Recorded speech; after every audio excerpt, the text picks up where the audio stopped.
How to fix it voicemail not showing up on iPhone.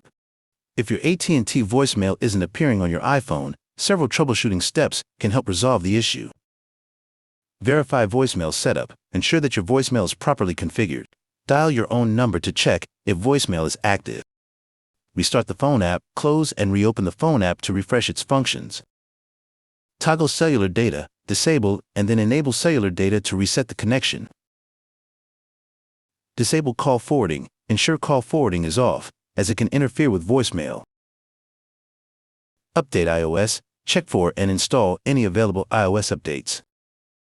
Reset network settings. This can resolve connectivity issues affecting voicemail.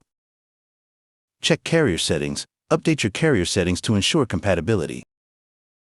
By following these steps, you can address common issues preventing voicemails from appearing on your iPhone.